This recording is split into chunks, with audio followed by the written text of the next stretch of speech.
Everyone, I call this meeting of the Gainesville Regional Utilities Authority to order.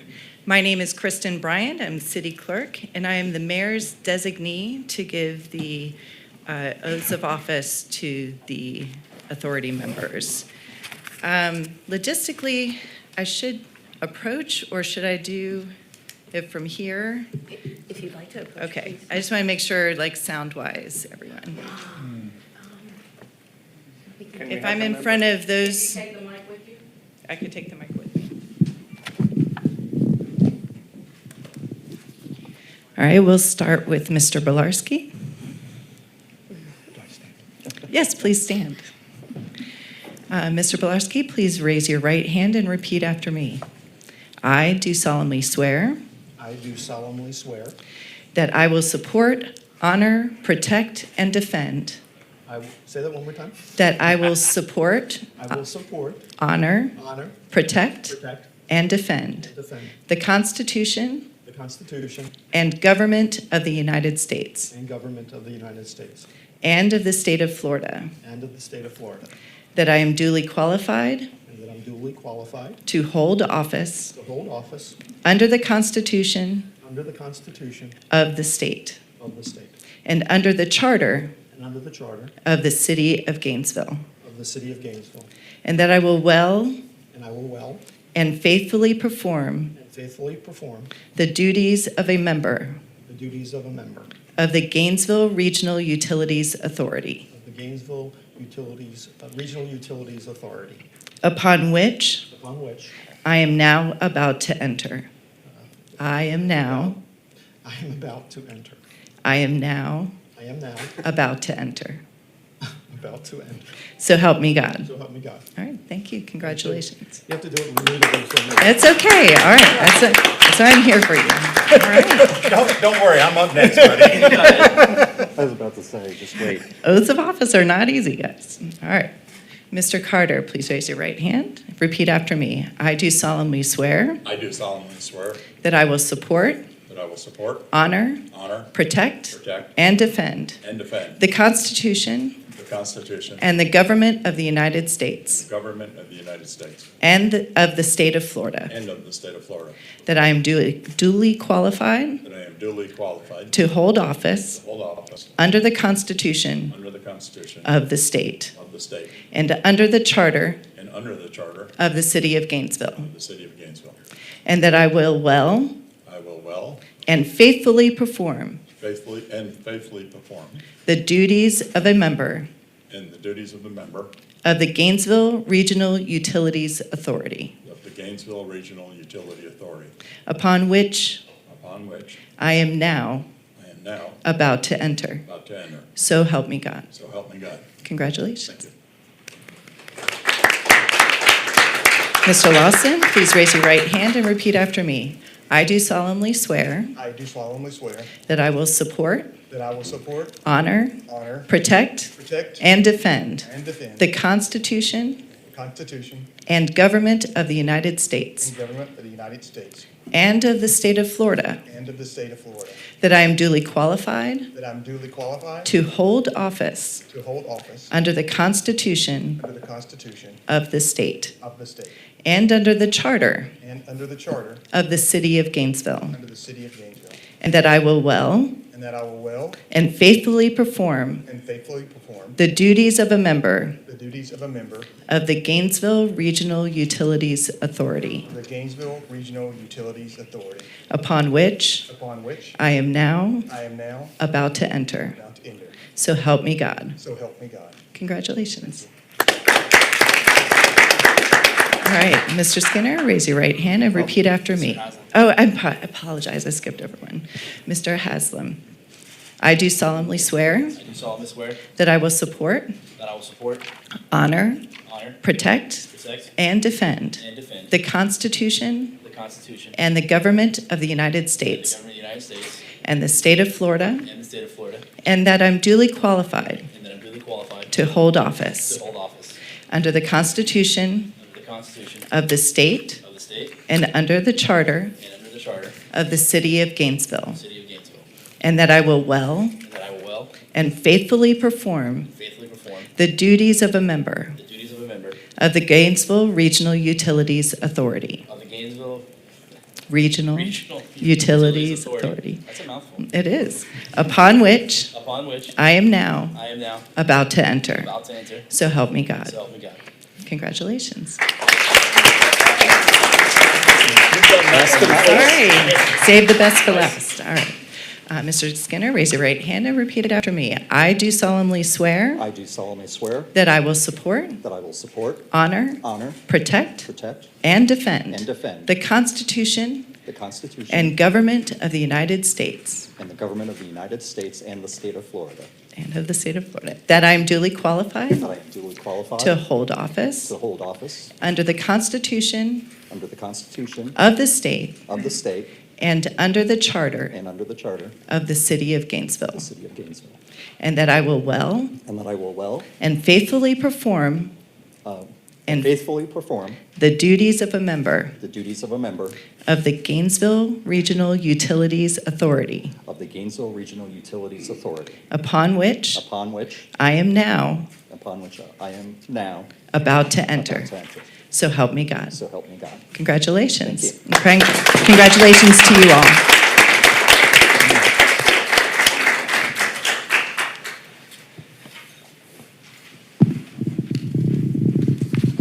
Get this back in.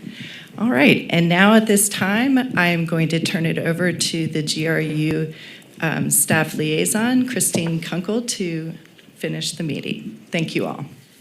Thank you, City Clerk Brian. Appreciate that. Board, welcome.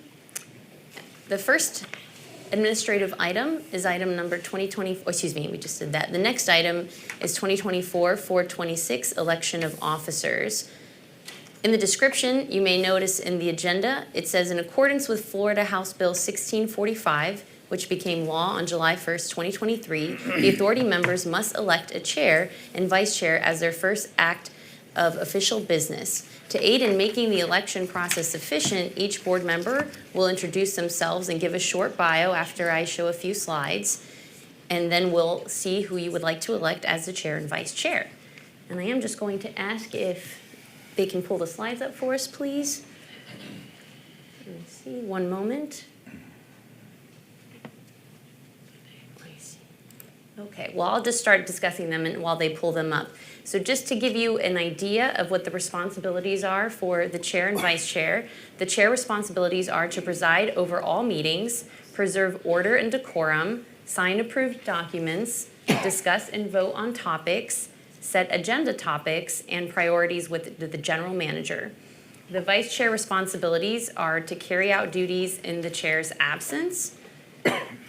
So we are looking to pull that slide up, so pardon me, and then I'll show you all that once more. Here we go, and it's the next one, please. There we are. Thank you, Cole. Okay, so just one more time. The chair responsibilities are to preside over all meetings, preserve order and decorum, sign approved documents, discuss and vote on topics, set agenda topics and priorities with the general manager. And then the vice chair responsibilities are to carry out duties in the chair's absence. So if we can go to the next slide, let's see. There, back one. So voting procedures. Any member can nominate another member. Members can also nominate themselves. Following a nomination, another member must second it. Each nomination receives a vote. A successful nomination requires 3 votes. Vote for vice chair follows the same rules. So prior to the voting, it would be appropriate for us to go around and each of you may take a few minutes to just provide a little more information about who you are and how you came to be a part of the board. So we can start with you, Member Skinner, since you're on the left here, and we'll work our way around. I'm Chip Skinner. I've been in the community since 1987. Microphone. My microphone, is it off? No, Yes. it just, you need it louder. I mean, Okay, closer. move it closer. There, that better? Chip Skinner, I've lived in town since 1987 as a University of Florida student. I graduated in 1992. Moved down to Haines City, Florida, commuted to Orlando for a short period of time and came back. Raised my family here, think it's a great community. Very honored to be nominated by my citizens and friends in the community. And run a nonprofit lacrosse organization. I worked for the Earth Tech, which was a subsidiary of Florida DOT. They had the general engineering contract, so I have vast knowledge when it comes to the utilities, right-of-way, and construction issues that they encounter along the roadways. Was also a public information officer for Public Works, RTS, and general government a number of years ago, and currently run a nonprofit lacrosse organization. I am also a freelance consultant working out of my home. I have about 35 clients that I work with across the country, doing communications consulting with them. And also Eastside High School, brought them back after a 4-year hiatus over at Eastside. Going even further back, if you all have ever seen the Twisty Treat ice cream cone buildings, that was my family that started that way back in the early 80s, actually in about 79. And I was privy to gaining a lot of knowledge, institutional knowledge as far as bringing companies public, dealing with stockholders, dealing with other people such as that, dealing with budgets, having to respond not just to the media at a young age, but also stockholders, and which everybody here, every citizen is a stockholder in GRU. So at the prodding of many of the citizens, I take this very seriously. I look forward to serving, and I have a vast more knowledge than just being a public information officer. Thank you. Member Bilarski, please. Oh, sure. I'm Ed Bilarski, former general manager, GRU. Gentleman to my left actually voted for me to be the general manager back in 2015. And my educational background is, I got my BA in accounting from Loyola University. And then I went on to get my MBA from St. Joseph University. So I'm a double Jesuit. I worked in the early years in a lot of controller CFO roles, private organizations, and about 30 years ago I got into the utility business, and I worked for IOUs, investor-owned utilities, did a lot of work with merchant energy facilities, in particular a plant up in Pennsylvania, a little waste coal burner that received all kinds of environmental rewards, Friend of the Lehigh Valley Award, Mine Reclamation Awards. We took our job very seriously. I was lured away from the Lehigh Valley down to Florida to join GRU. And it was after I had participated in a deal at the Lehigh County Authority in which we had the first successful concession agreement between two public entities that saved the city from an overwhelming pension obligation. We won the Northeast Deal of the Year in 2013 from Bond Buyer, which is kind of the paper of record on Wall Street. So I came down here, encountered the biomass PPA, and it was my job to get out of it and to try to put GRU on better bearings. So I was here from 2015 to 2022, I guess it was, so almost 7 years. Know a lot about the utility, understand a lot about its issues, and I think I made it a better place. Thank you. Thank you, Member Bilarski. Member Carter. I'm Craig Carter, former city commissioner, former utility member. To address that real quick, I made the comment that I wasn't going to come back, and there was a lot of reasons why I made that comment. I shared with everybody about my family, about my son's injuries, and my work. My son doesn't need surgery. My wife's not going to Germany. My son passed his PT test. Life's better. We hired a Sarah Vidal. Used to be the CRA director. She's in my office now as a realtor. Freed that up. About a week before I got appointed, more and more conversations happened with Tallahassee, my wife, and my family. So I agreed to come back, and I take that as such an honor because of the employees and the ratepayers that we do serve here. I'm married to a most amazing wife that allows me to do this, and she is the best part of me, without a doubt. If you ever got to know her, you'd be blown away. I have 6 fabulous children. I have 8 grandchildren, and I have 2 great-grandchildren. And life's just been great for me, and I'm looking forward to serving with this board. I mean, very exciting. Looking around this room, I just think good things are going to happen. So let's be patient. Thank you very much. Thank you, Member Carter. Member Lawson. My name is Eric Lawson. I have been in healthcare for 35 years. I've been in executive leadership for 30 years. And for much of that was in financial leadership. I was a former CPA, and many of my years were as a chief financial officer. I now serve as the chief executive officer of HCA Florida, North Florida Hospital. I tell people that my heart is at North Florida. No matter where I've been, my heart is always at North Florida, and also in Gainesville. Between my incredible wife and I, we have 6 children and 2 grandchildren. And I'm certainly enjoying this new phase of life with grandchildren. It was an honor to serve the first time, and I'm certainly really excited to be able to rejoin the board and continue the work that we started. Thank you. Member Haslam. Hi, my name is David Haslam. I'm really not big into giving out my resume and all my stuff usually, but I guess that's what we're doing right now. So I came to Gainesville in 2007 after I got out of the Air Force. I spent some good time in Europe, about 4 years there, a little bit of time in New Mexico. Came here at the age of 23 in 2007. Since 2007, I've owned and operated several businesses. I currently own a business it's been in business for about 15 years. I like to serve. And then I think the most important thing is every business that I have owned, I've ended up selling. And when I sold all of them, they were profitable and had 0 debt. So that's that. Okay, thank you. And an Air Force guy. Air Force, yep. All right. That being said, thank you all for introducing yourselves. So now we will begin the nomination process. So again, if you look up on your screen, you'll see the voting procedures. You may nominate another member or yourself, and then we'll do a vote, and we have to have at least 3 votes for someone to be elected as the chair as well as the vice chair. So I'd like to start off and nominate Member Lawson as chair. I'd like to nominate Ed Berlarski as chair. okay. And the I'll other? second Ed Bolarski. Okay. All right, so we'll go ahead and do a vote for Member Bolarski as chair. All in favor? And I'll go by person so we can get a clear vote. Okay. Member Skinner? Aye. Okay.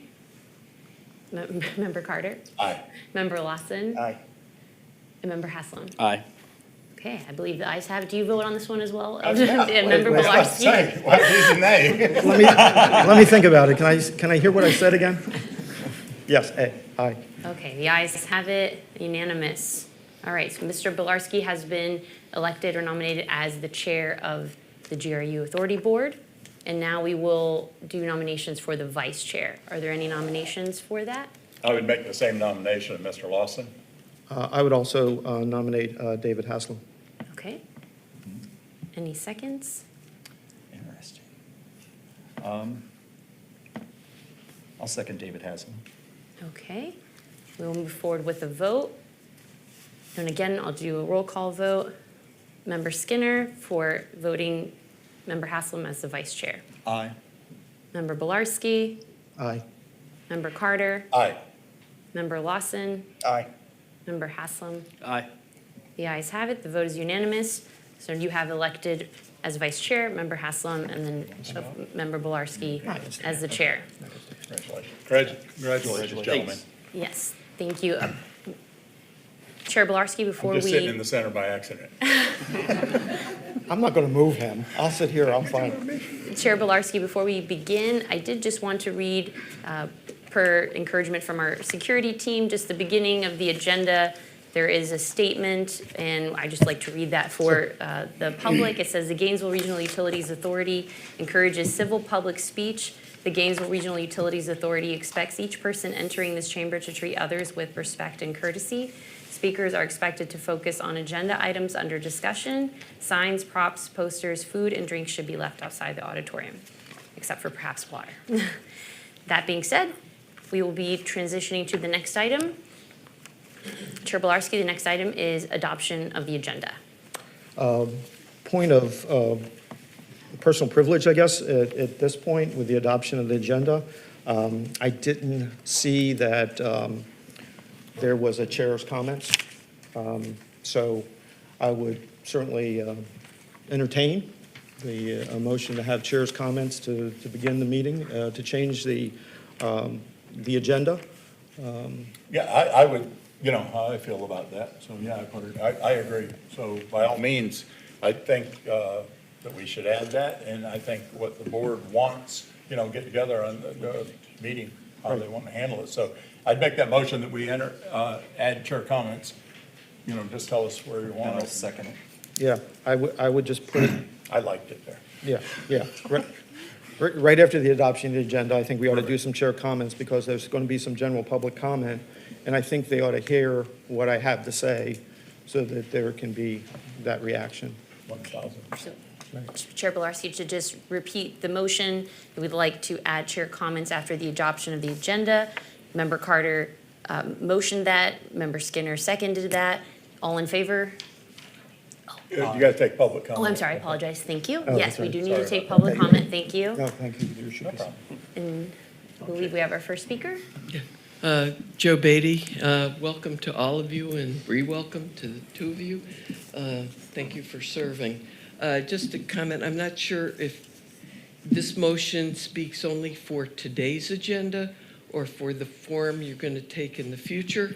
But in the future, the adoption of the agenda should be the first order of business. There was a problem previously, I had brought that up. The adoption of the agenda was after items, so I would urge you, I don't know if you want to do it now or as you evolve, but at the next meeting, I hope the adoption of the agenda is the first order. And I only bring this to mind if I understand you had to have the election first. And maybe this is an anomaly, you know, because. Oh, no, you're absolutely right. Yeah, the adoption of the agenda will Yeah, occur. I just don't know if the titles of the way they have it is what they were planning on going forward. So, thank you very much. I'll see you later. Yes. Yeah, Mr. Chair, can I Cunningham. just make a comment? So in the booklets that you all have received, the transition packets, there are two tabs. One is on the rules of business conduct and one is on conducting a meeting. Right. In there, we have the order addressing like what items are on the agenda. What I would encourage is for you all to look at that. If that's something that looks good, you can adopt that and we can move forward. If anything needs to change on that, that could be something that comes up at the next meeting. We change that and we adopt something different. So right now, it includes many of the items, or pretty much the same items we have been doing with the previous board. But if you take a look at that and want something different, then it's to your pleasure to do that and change it. Yes, I mean, it's my intention to make this as close to a business meeting as we can. And I would want all the input I can from the fellow directors of this organization so that we can get to be fluid, reactive, to allow the GM to run the business. So that's what we should be here for. So, should I start with? Member Bilarski, if there are no other public comments, then I believe we have to officially pass the motion. So are all in favor of the motion to add the chair comments after the adoption of the agenda? All in favor, say aye. Aye. All right, the motion has been passed. And now we will move to the next item, which is chair comments. By the way, thank you, Board. I really appreciate the support. I hope I can live up to the standards that you all have set. I mean, Chair Carter, still call you Chair Carter. You can call me commissioner, that's easier. It's been called worse. Yes. Chair Bilarski, we are pulling up the presentation. Should be one moment. How'd you know to have a presentation if you didn't know you were going to be chair? I was hoping that you would allow, you would allow that to occur. And Director Lawson, I appreciate your Are we your efforts efforts or in the. members? You're confusing me. I thought we were members. I would like us to be called directors because it elevates the position to more than just simply members. Members sounds like it's an association. This is a board of directors for the utility. It carries a lot of weight. It would be like calling Mr. Cunningham a member of GRU. He's not a member of GRU. He's the GM of GRU. So I will refer to all of you by the term directors. I think it's appropriate for the powers that we have and the position that we hold. And it's a heavy load. Well, let's work on changing it if that's what you feel. I would entertain a motion if you want to anyone would make that motion. I mean, I don't really care. I was thinking members of Congress. I was like, that's cool. You know? Well, I didn't think it was the most pressing problem at the present time. Cool. I wanted, and we can talk about it when there's a lull in the activity. But first, what I saw when I watched the authority go through its early stages was there was a little bit of a disconnect between where we were and where we came to. I think you did a wonderful job talking about the issues at the present and how do we move forward. But for somebody that hasn't been as active in the community and hasn't been as privy to inside baseball, they don't know about the GFT and how it got to where it was. They don't know about a biomass PPA. What's the difference between a biomass PPA and a biomass plant? And why was one a problem and one wasn't a problem? Weren't they both the problem? How did debt get created? So I'm not trying to re-litigate. I'm not trying to re-establish. I'm trying to give us a launching point from one place or the other. And in my hiatus from GRU, frankly, I've talked to other municipal power associations about the GRU experience. And it's one that policymakers, governing boards of directors can learn a lot from.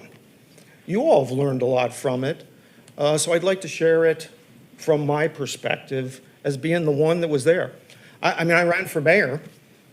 And when I ran for mayor, I went to people's homes and knocked on the door. And it'd be like, well, I was the GRU general manager, and they'd tell me all about the biomass plant.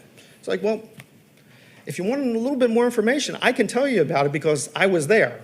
And of course, that was a wonderful opportunity for me to set the record straight for a lot of people. So, without further ado, I put a little presentation together that is really just what I've been delivering to these other municipal power agencies and other organizations. And I called it How the City Lost Control. So, let's see, I guess it goes that way. There we go. So we have to start with the beginning because, you know, those of us that fail to understand and remember history are bound to make mistakes upon it, right? So let's start at the beginning. The city of Gainesville has been heavily influenced by being a college town. It affects its policies, its politics, everything about it. They happen to own a local utility that, by the way, contributes 30 to 40% back then of the city budget. I think it's a lot less than that now, as GM Cunningham can tell us. That utility is not a small utility. We serve 93,000 customers. 2/3 of those customers are within city voting limits. 1/3 are not within those limits.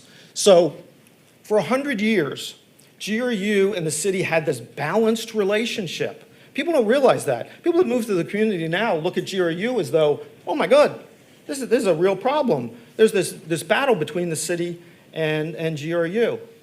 They provided low-cost, reliable power, and the city got a higher than average return on their investment. It was a wonderful relationship. We cannot forget about that.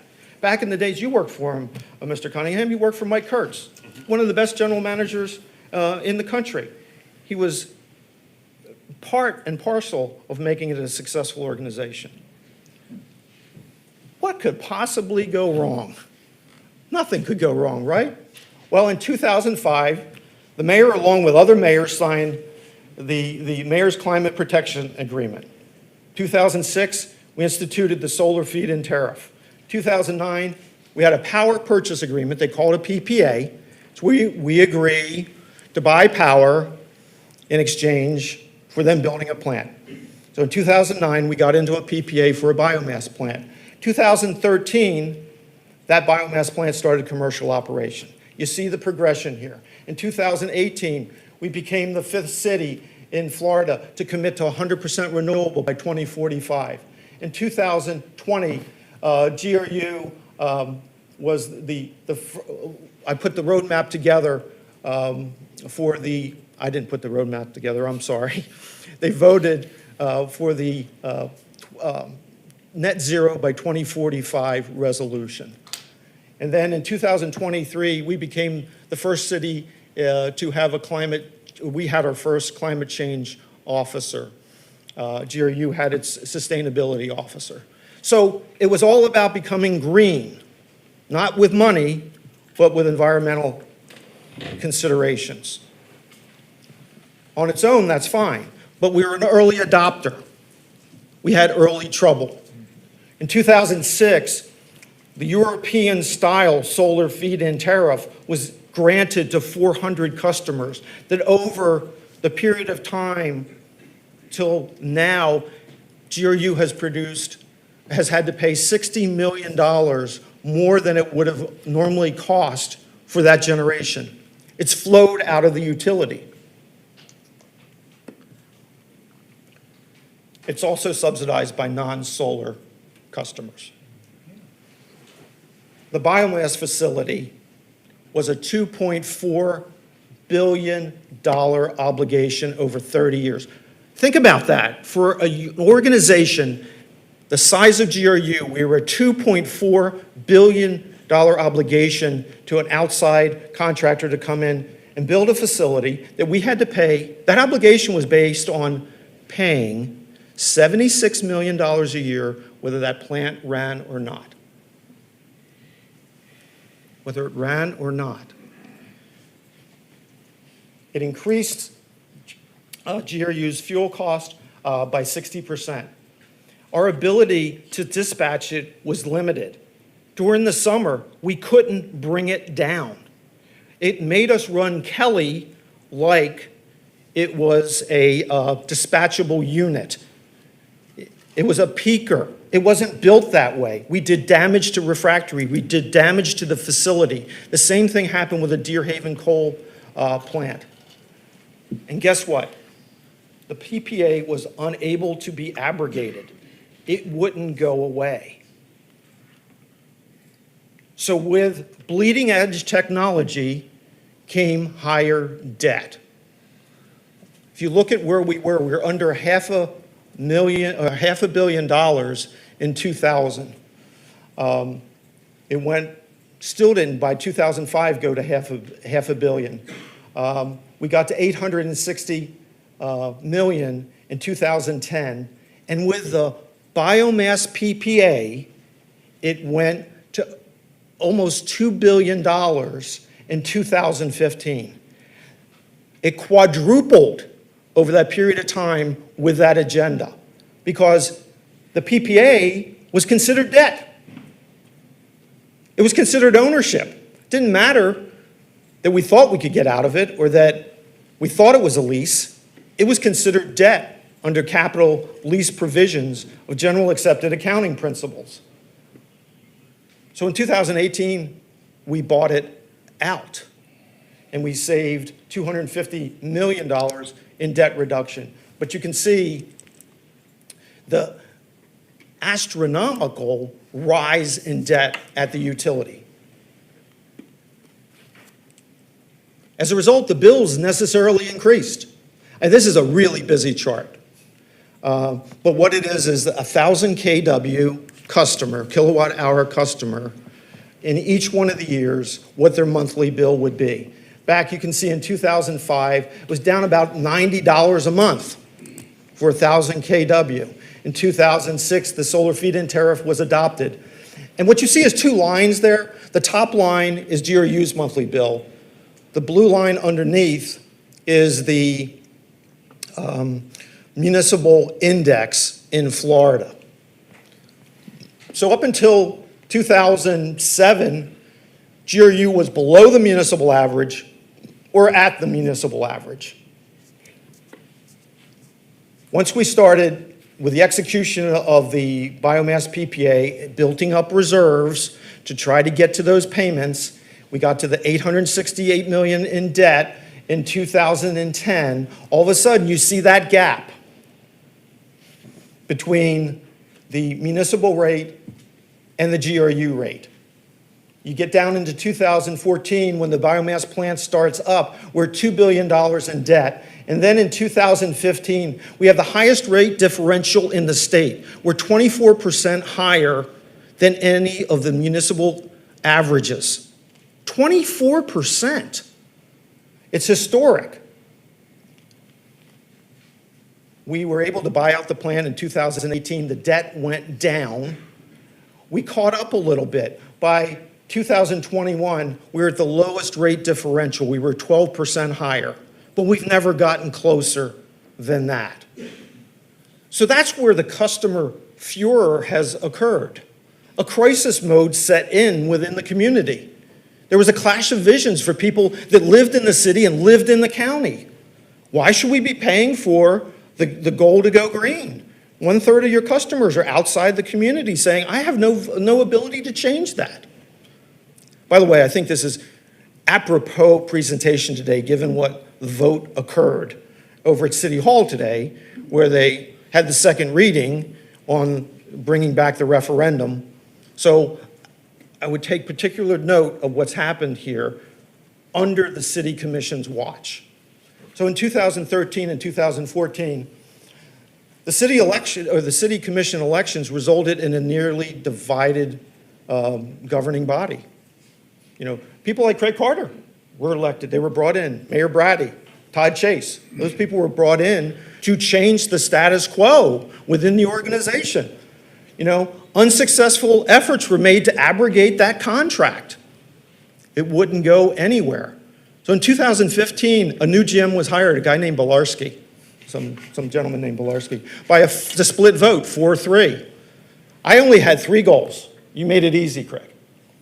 Get out of the biomass contract, lower GRU costs and rates, and by the way, continue climate change fight.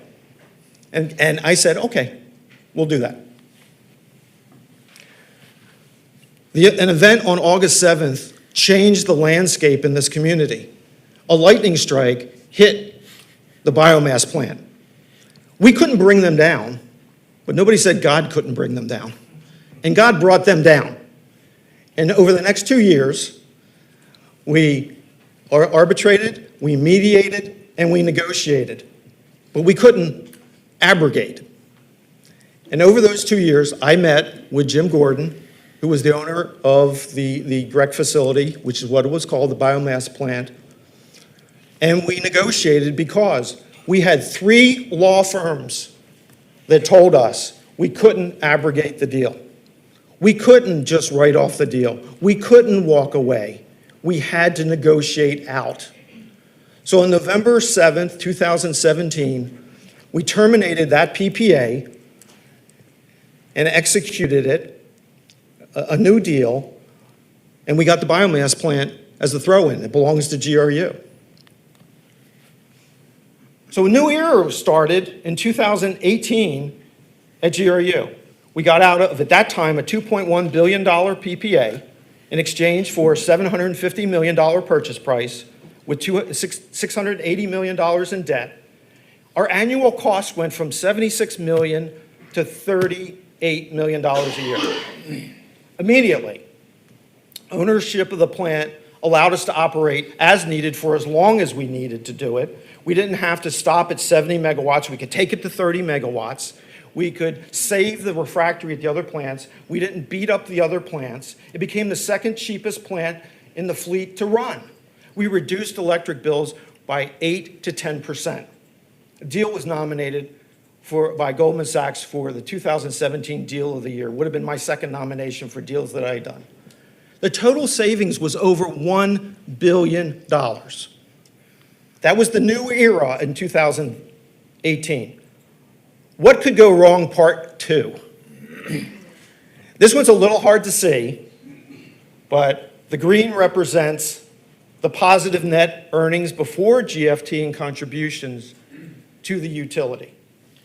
The darker navy, I'm colorblind, is the GFT. And we're starting to talk about 2018, 19, 20, and 21. The red is the shortfall.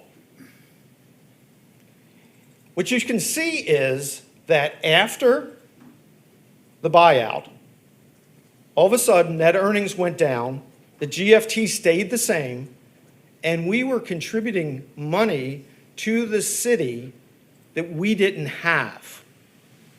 Now, somebody on the board here, I think, was saying they were a business person. David, you sold some businesses. Did you ever do that?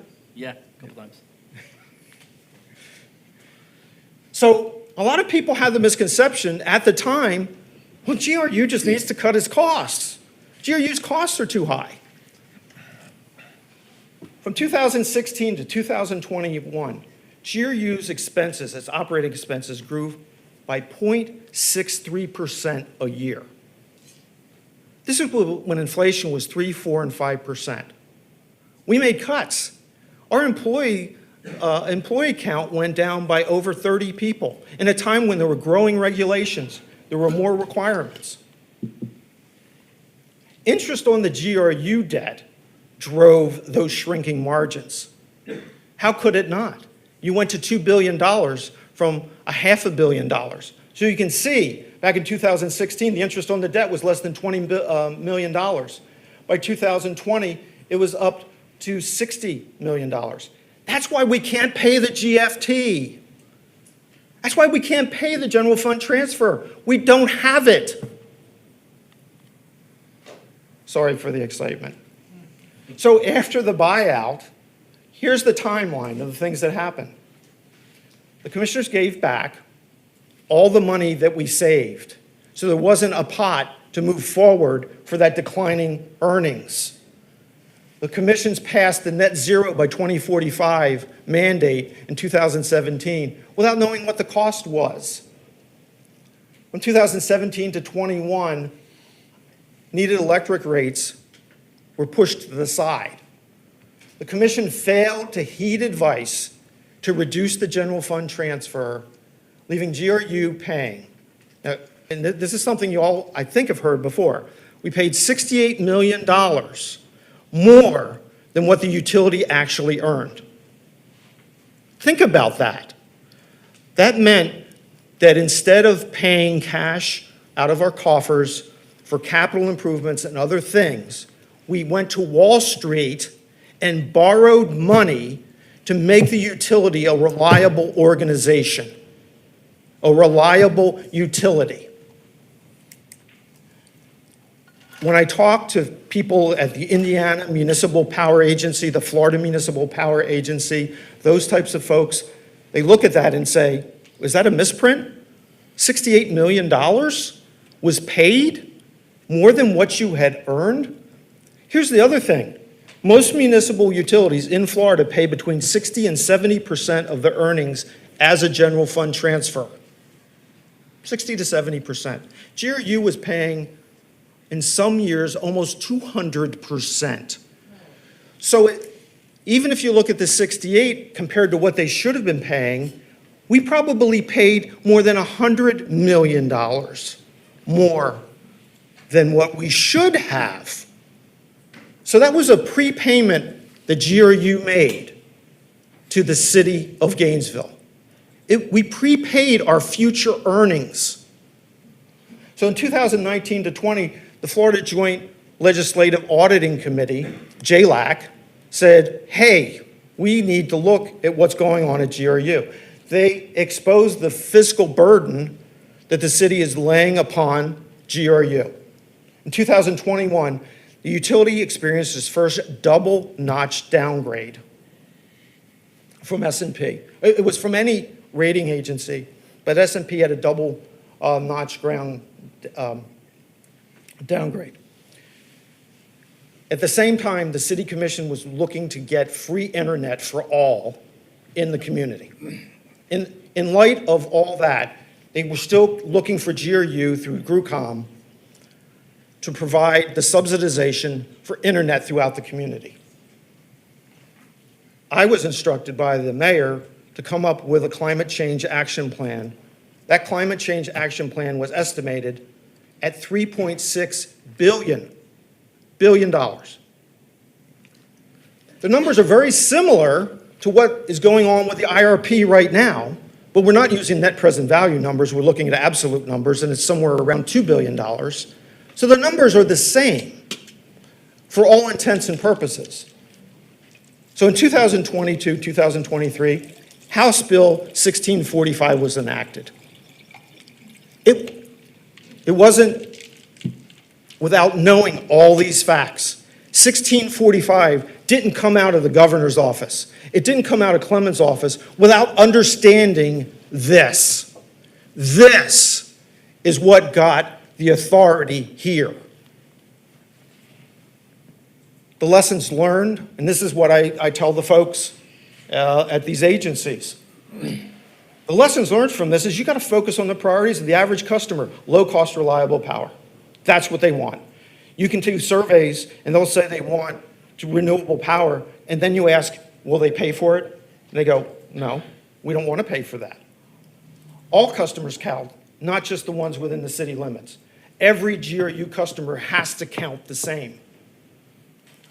And for policymakers and directors, you have to set overall goals, you have to set strategic priorities, and you have to hold leadership accountable for progress of those two things.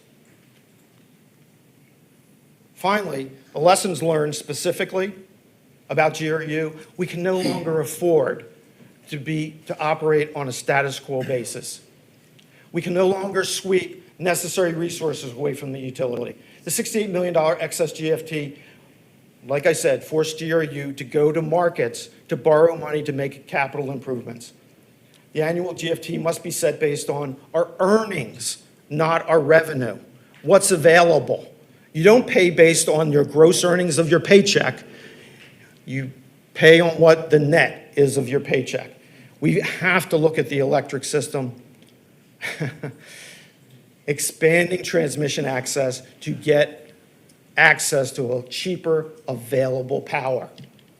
We got to explore expansion with FMP, FP&L, and Duke. It is our lifeline to wherever we want to go.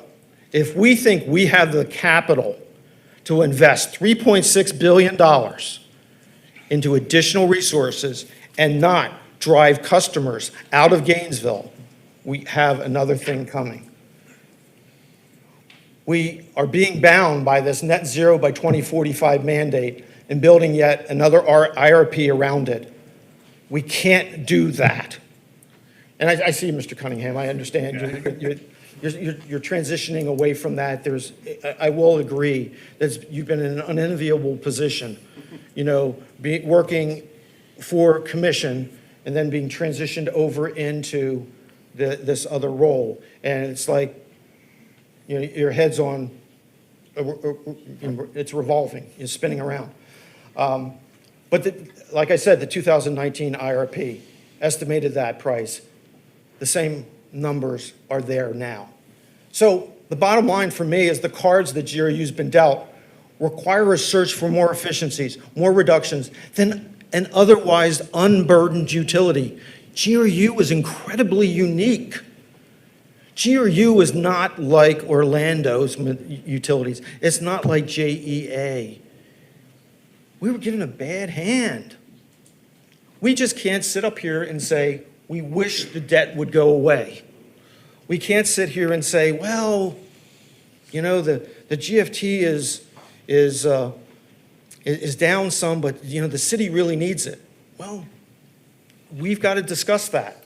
We've got to discuss what the city's responsible for and what they can borrow against to make their budget and what reductions they can make, what efficiencies they can find within their organization. That's not GRU's burden. So I wanted to introduce everyone here to where GRU was, and I don't think the authority members had that. I mean, you had bits and pieces of it, but I didn't think you had it in a concise manner. And look, there's areas that we can discuss around the fringes. But for the most part, this is inarguable. This is where we're at. And we have to consider where we're at, and where we move into the future. So with that, we can move forward with the agenda.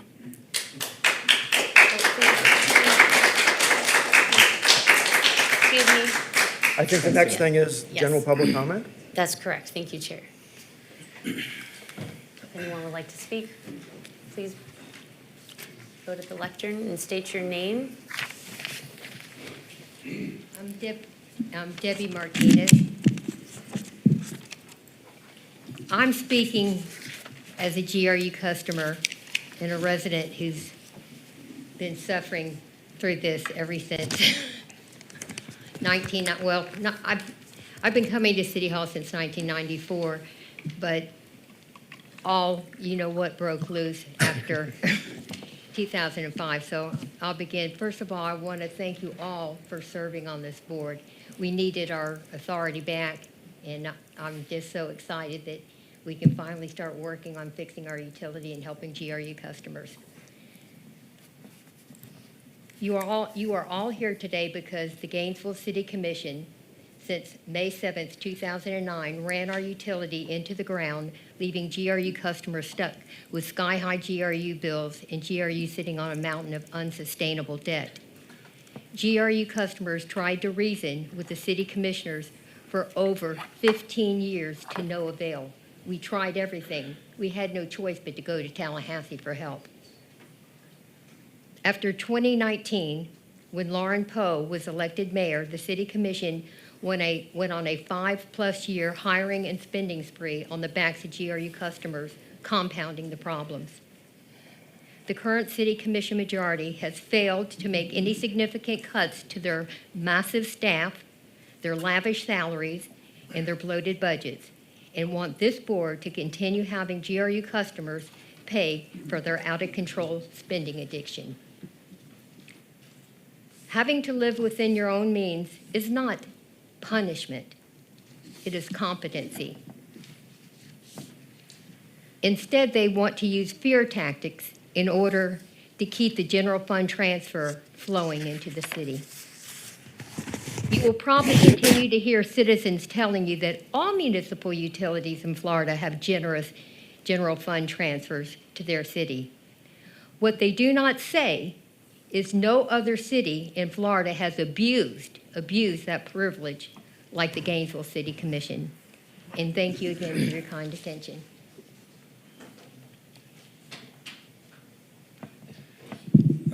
Khalid Blount. I certainly agree and understand, because I watched it happen, that the City Commission made some terrible choices with the utility. The greatest root of that choice was its failure over several years to listen to citizens and charge straight ahead with unwise so-called innovations that caused such terrible problems. I hope springs eternal, but I have to have some doubts about management into the future by a body that is even less accountable to the citizens. Can you voluntarily show responsiveness to the citizens that the elected people snubbed? Sounds like a noble calling. I hope you guys are noble. But I will also salute the governor's success in reaching to his infinite pool of upper to middle class conservative white males to staff this a second time.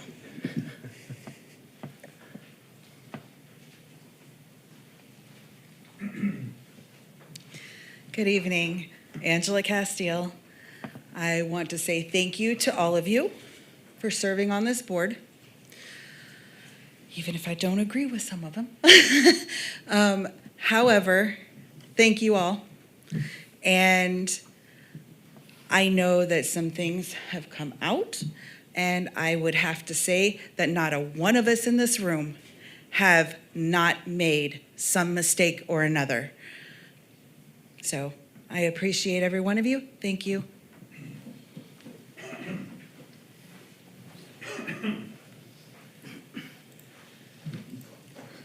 Mr. Martinez, I think it's only one member, one comment per member per family. Is that right? I'm not related to her. I don't know who you're speaking of. She's been making eyes at you, so be Yeah, careful. you better watch it. Well, we'll talk about that at another time. But I am Ernesto Martinez, and I want to congratulate each and every one of you for where you are today. You have come a long way, and you can go home tonight without having to worry about the city commission firing any of you as you could have been in the past. That was the main reason that some of you did some of the things that you had to do, regardless of what they were. Otherwise, the city commission would have showed you the door, as they did to the financial officer, the auditor, and to the general manager, and to numerous other people that did not walk the walk. But all that aside, in case you did not get the memo, this came from State Representative Chuck Clemens, who filed the bill that made this board and gave you your seat here today. And I congratulate each and every one of you. But Mr. Clemens goes on to say that this new board has 3 projects. Number 1 is to bring in a new qualified general manager. Number 2, do not, I say again, do not negotiate with the city. And third is to focus your decisions on helping GRU ratepayers. And if there's any part of that you don't understand, I can repeat it in Spanish, or maybe we can repeat the whole thing. But I think all of y'all understand what that is. Thank you very much, and have a good night. I think he said play footsie. Yes, I'm Jeffrey Shapiro, and I just wanted to comment on a few things that Mr. Bilarski had to say. Ed, it was a good presentation. I think you made some really good points with it.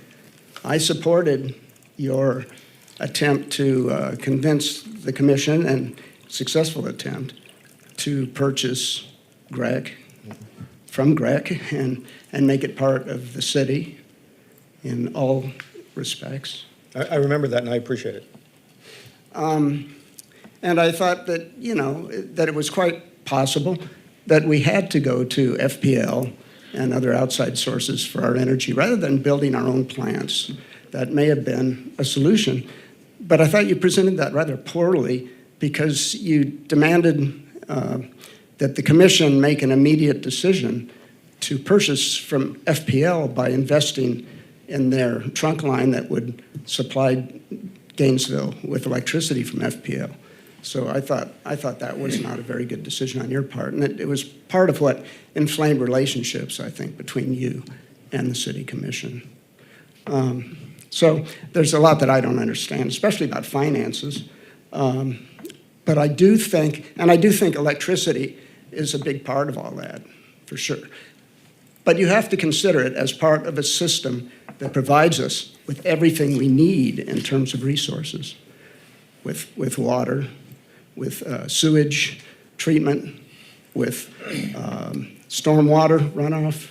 And a lot of this is going to become worse in the coming years, of course, to deal with. So there's a lot to consider. And Mr. Cunningham was part of supplying the water system, for example.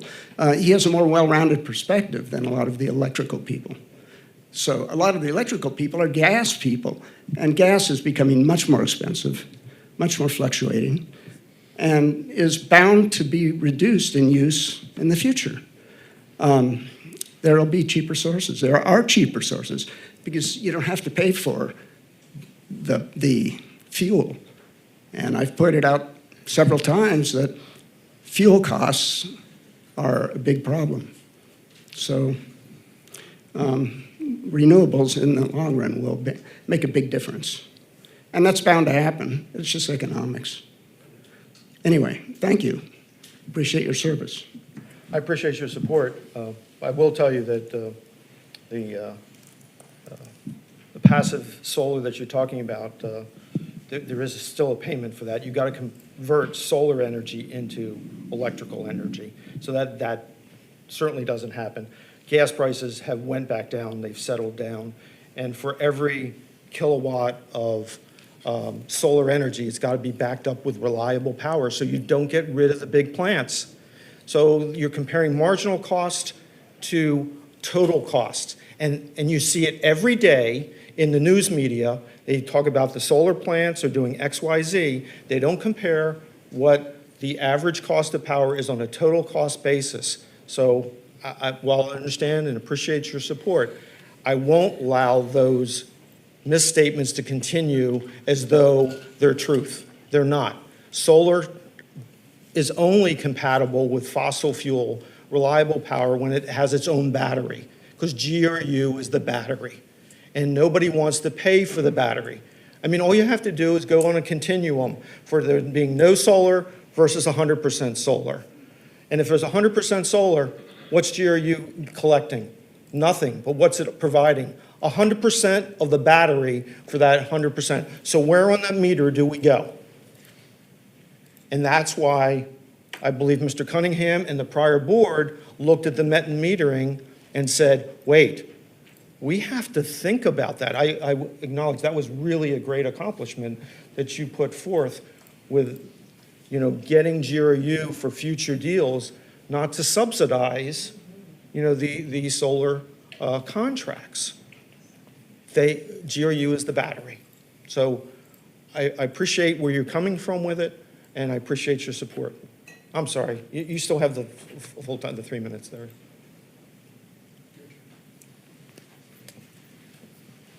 My name's Kim Popejoy, and Mr. Skinner, thank you. I'm so tired of being called a ratepayer. I'm a stockholder. And the electricity that GRU charges me is less than Duke Energy would charge me. It's less than Florida Power and Light would charge me. And when you look at the add-on costs that Clay Electric does, it's less than what Clay Electric charges.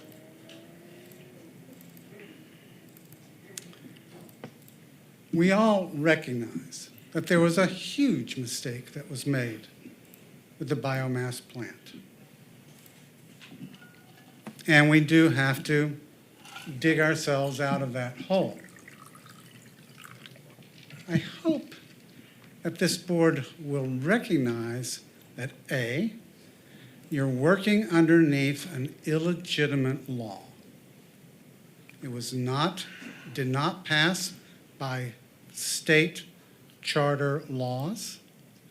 So when you just took an oath that you would support the charter of the city of Gainesville, you cannot do that under this law, because this charter, our charter, was violated by not providing a plebiscite, which the commission is going to try and correct. And I don't know what the rules are, but maybe you guys can get out and lobby the community to continue you being able to use the authority that this law supposedly grants you. But in the interim, GRU, Mr. Bolarski has stated, is over 100 years old, integrated with this community. The divorce and separation that you're trying to make because you don't like, maybe for legitimate reasons, how the city commission over the last 15 years has run it, does not mean that the community's values are not important and should be considered. So please, do the least amount of harm that you can possibly do to the relationship between this organization and the city, at least through November. Thank you. Hello, my name is Bob Chooning. I am a GRU customer, but I do not live in the city. Thank you for stepping up to the plate. You have no idea I know Mr. Bilarski does, but you and Mr. Lawson, you do, but you have no idea how much you are needed. What Mr. Bilarski gave us a history on, which most of us already knew most of those points, it shows how quickly this 100-year-plus relationship got killed, fiscally killed, and it was not heading to a better place. You and House Bill 1645 are what's going to bring it to a better place, hopefully. We know that nothing's guaranteed, but hopefully, and it also shows that the City Commission cannot get the management of GRU back. That would just be an incredibly stupid thing to do. You know, it is what it is. They did it, and they did it in a short period of time. So thank you for doing, we have high hopes for you, that's all I can say. Incredibly high hopes for you. Thank you.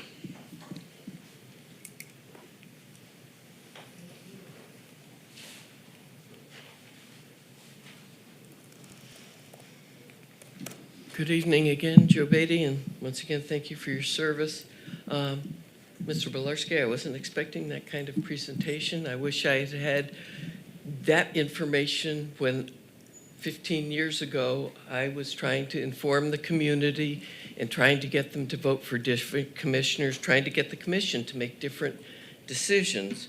There are 3 of us in this room, and if there's somebody I'm missing, please let me know, but that have been here from I've been here over 15 years on this issue, and as have the Martinez's is almost 15 years. We met during a presentation at an organization I started, Gainesville Citizens Care, tried to inform the community. For those of you in the press that are here today, I hope you cover Mr. Bilarski's presentation and really put it out there, because one of the problems we had was we didn't have a bully pulpit. We were fighting GRU that was in the city that was paying for a lot of advertisement and ink. Everything that you've put forth, almost everything, there were a lot of citizens that were trying to get different decisions. A couple of things I hope that you will all listen to us. We'll do as Mr. Bilarski has demonstrated, responded to citizens. Too often citizens get up here, they have good ideas, they have gripes, they have whatever, and we're often dismissed with, thank you for your comments. I expect that you all, with the expertise you have and the desire you have to serve at no pay, will also include us in, as Mr. Bilarski, please. I'm sorry. Will include and respond to the citizens' concerns or take them under consideration, talk to us afterwards. I want to say just one quick thing. I was in the room when they made the 2017 decision for all renewables by, and it just came kind of out of the blue. Talk about community values. It was the value of the 7 people that were voting. Certainly the community wasn't informed. And I got up at that meeting, because that meeting was the first I heard about it. I said, is this an aspirational resolution, or is this something you're going to do? And they, well, this is something we're going to do. And so it's a problem. We have been for years asking them to hold the bloated budget. We've been telling them, you know, don't do this to GRU. I hope the citizens are watching this, and there's an election coming, and you need to we need to elect people on the commission that are going to be fiscally responsible, as I expect this group are. I was impressed. It's a whole, the talents and the experience you bring, and I'm looking forward to working with you. I'm available. I know more than many people. I've been here longer than Mr. Bilarski, and I've seen Mr. Chair, stuff. we're over time, just so you know. Okay, thank you. I'm available. Anybody wants. Thank you. Oh, there you go. Sorry. Thank you. Somebody showed me where. You weren't watching the shot clock. I'm sorry, I didn't watch the shot clock either. I want to acknowledge the fact that there were a lot of people in the community, too numerous to mention, that had forewarned about the events that, I talked about. And they're unsung heroes in this whole debate. And I hope with the seating of the second authority group now, that there's some closure for some folks to understand that folks, you've been listened to. You didn't necessarily become the general manager, or you like I had the opportunity to be, or, have some of the other things bestowed upon you, but you were all contributory toward getting this to occur. So it wasn't for naught. Those 15 years, Ms. Beatty, were well spent. And so without those building blocks, this never would have occurred. So I have to give you all a heartfelt thank you and acknowledge that, look, I didn't always agree with some of the avenues you came. I mean, I was up on the dais and I didn't have a voice, and I would sit through many a meeting that would go back in the days when Todd Chase was there. He was the human rain delay. We would have a meeting that would go, Todd when he was on there. So from 12 to 2, if he was there. So I heard you, I listened to you, and I appreciate your vigilance, your diligence, and thank you. I appreciate it. I think you, we Mr. move Chair. over to the CEO, General Manager comments. Which one is it today, General Manager or CEO? Which one? I think it's CEO/GM. Okay. That's the Thank you, Mr. language in the Cunningham. law. So thanks, Mr. Chair and members. A couple things I just want to touch on is, one, since July 1st of last year, we've been really working hard to have a orderly transition of the utility to the new authority. And so tonight is another step in that direction, and you all being sworn in is a step in that direction. The transition at times is bumpy. We've run into some things that aren't clear, but we are continuing to try to navigate and answer those questions, and we'll continue to do that over the next several months, the rest of this year, with you all as a board, and get to kind of the solid answers on those. I did want to hit on a few things on the presentation. We'll come back and hit those in detail, particularly around the integrated resource plan. But just for clarity on a couple of those items, one, we are using net present value in the new plan, similar to the old plan. The net present value of the least cost option is actually significantly less than the net present value of the older plan in 2019. What is that, by the way? It's around $2 billion. $2 billion net present value? Correct. For the 25-year plan, least cost plan. And also, By the way, does that include land acquisition? Does that include all the space to actually put the solar plants that you're looking for? Does it include the time frame delays and all that type of thing? so as you know, it doesn't have detailed design in it. For the solar installations, it used a PPA as a proxy, so it would be a power purchase agreement, not building of a facility. But I look forward, look, this is the debate we need, this is the debate and the discussion that I look forward to bringing I'm to not the looking for board. debate. I'd like to have the information. Yeah, that's what I mean, Because bringing we it still back haven't forward gotten to the PPA, actually, we haven't broken ground on the one that I originally signed back in 2021? I forget. 2019, I believe. The Regis deal, yeah. I mean, we haven't broken ground on that. Correct. And I don't know when we're breaking ground on that, yet I think the IRP calls for doing 1 or 2 a year.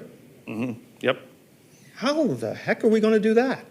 So I think that's the discussion we're looking forward to bringing forward to the board in terms of going through the integrated resource planning process with the new board, looking at those different options and then making decisions. And of course, we're also constrained by our debt reduction plan and wanting to stay on the path to reduce debt over the next 10 years. And so I think that's going to be a big part of the plan. You mentioned in there about evaluating transmission, which is absolutely a part of that plan.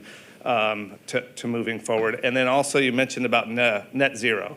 So net zero is not a constraint in the plan. It was one scenario that was run, but it doesn't have any other constraints. And we've been operating without that net zero constraint going forward. We could formalize that with the board, but since Absolutely. the transition, we've just been operating without that as a constraint.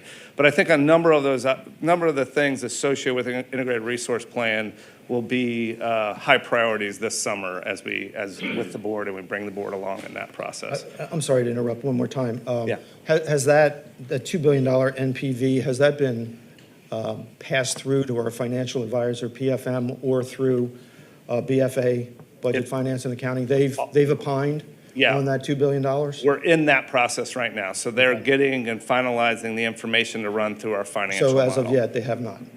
Correct, it has not been complete. Yeah, we're not recommending anything at this point either. We're in the middle of that process, and that's what we want to bring to the board. Do you have any idea how much money has been spent up to now on that IRP? Including the community engagement piece. I know there was some PR work that was done with some of that as well. Could you get a tally on that? I could, yeah, I could bring that back. Yeah, I'd appreciate that. Okay. Because I think people need to understand that that's part of where frustration in the community comes from as well. Okay. And then I want to shift gear. I'm going to shift gears a little bit to another topic. So I sent an email to all the board members. Fitch had done a press release, I believe yesterday, maybe the day before. And there were a number of things. So they conducted a surveillance of GRU and its financial condition. And there were a number of things that they identified. Most of them were not unexpected. But I just want to kind of run through a few of the highlights of what they rolled out. You know, they're a rating agency. They're looking at our business and they're making an assessment of it. And so this is a summary of that. So they, in terms of strengths, they said we have a strong service territory. And I'm not hitting everything. I'm just going to kind of try to hit some highlights. But strong service territory, ability to set our own rates is a strength. The board has the authority to do that. A balanced generation portfolio. Sufficient capacity in the water and wastewater systems, and then reasonable rates when you consider the full basket of services of all that we provide. The weaknesses that they identified, again, not a surprise, but a very real item that is a challenge for us is that we're highly leveraged. So we have a significant amount of debt for our size utility, and in fact, they drilled down even more specifically of identifying in the next 18 to 24 months of bringing down that leverage in that period of time being an important demonstration of where we're headed as a utility. What period of time did you say? 18 to 24 months. 18 to 24 months. And then another weakness is that with the integrated resource plan on the horizon, how is that, just this discussion we're having right now, how are we going to implement that? How are we going to integrate that into our overall capital improvement plan and continue on that debt reduction plan that we have committed to? They also talked about the multiple changes in GRU governance as, you know, that's a concern. They're looking for stability in our organization. I'm very optimistic. We're now here. We're moving forward toward that stability. But what they're really looking for with the board and what they identified is the board committed to the debt reduction plan? Is the board committed to reasonable GFT, GSC? You know, is the capital improvement plan, is that going to be manageable? Are we going to be able to stick to those commitments that we've made? So they're really looking for that continued demonstration of that. And essentially, you know, they kind of told us in interacting with them that within the next 2 years, there is a downgrade possible if we're not sticking to those metrics, the governance or policy changes that may happen that would affect the plan that we're on. And so that's a key part of the budget that we're submitting and that we're going to be discussing with you all next week in our meeting as well, is to support that healthy path forward as a utility. I'd add, I mean, I've dealt with Andrew when we did when we went up to New York and we did the financing. I dealt with Andrew DiStefano. And it's interesting, when they say the ability to set rates, what they're saying is that it's good for people that give us money that we don't have an extra hurdle to go through, like the PSC, to stop us from raising rates. So it's one of those things, and I want folks in the community to understand this as well. It's kind of a good thing, but it's a double-edged sword. I mean, if you're in the community, basically you're getting a better rating because you have a board or a commission that's willing to just raise rates whenever they need to, which is not necessarily good for the customers. So we have to be careful with some of those things. The other thing is the 18 to 24 months on the leverage ratio. I mean, that's some quick reactivity. And from looking at the budget I saw, I don't see us get to that in that period of time. So the budget that you've given to us basically is not going to reach the goals of the press release that Fitch has issued today. Yeah, so sorry, Mr. Chair. So yeah, we've been discussing that today, and we do think there are ways to get there in the next 2 years, and we will address that. We're continuing to do some modeling of what things that we can do to achieve that. That is going to absolutely be a goal of ours, that we achieve that, and we don't have that. We meet that ratio, and we don't have that chance of downgrade. But we'll bring more information. Like, again, we got that yesterday with sort of that specificity and the timing, and so we'll bring more information to see how to achieve I it. appreciate that, but I want to be real clear. When you bring the budget to us, it will meet that goal. Yeah, correct. Okay. Correct. I want you to be understanding that. And Mr. Chair, that's all the comments that I have. Great, thank you. I appreciate it, Mr. Cunningham. I think the next one on the agenda is the attorney comments. Nothing's been happening in your arena, I think, right? Nothing happened today? We've been just sitting on our thumbs. Right. Not doing very much of anything at all. First of all, I'm very pleased to be able to be here with you all tonight. Thank you very much. I'm pleased that we have our board back. We have been sad without our board members, so we are very pleased that you have all returned. We've been asked by staff to give just a brief update before I get into the ethics training regarding the action that's been taken by the City Commission regarding the referendum, to just catch everyone up to speed so that we're all dealing with the same information. As you all know, House Bill 1645 established GRU created Article 7 of the city charter, which establishes this board and all of the other rules and regulations that we operate under on a daily basis. On March 21st, the Gainesville City Commission voted unanimously to direct the city attorney, Mr. Nee, to prepare an ordinance to begin the process of creating a ballot measure regarding whether to remove Article 7 of the city charter. Mr. Nee's office drafted that ordinance and presented it to the City Commission. The ordinance itself creates language which would then go on a ballot referendum for the citizens of the city to vote on at a later date. The ordinance needed a supermajority, 2 votes of a supermajority to pass, and then the referendum would happen. Next, our office was asked by staff to look into whether we saw any issues with the ordinance as it was. Between staff and our office, we flagged 3 issues that we found, 3 major issues that we found with the ordinance itself. The first issue is that it's violative of Article 7, Section 10, subsection 1, which is the article that indicates that the city is to take all actions required for the transition of power to GRU. We believe that this action is violative of that provision.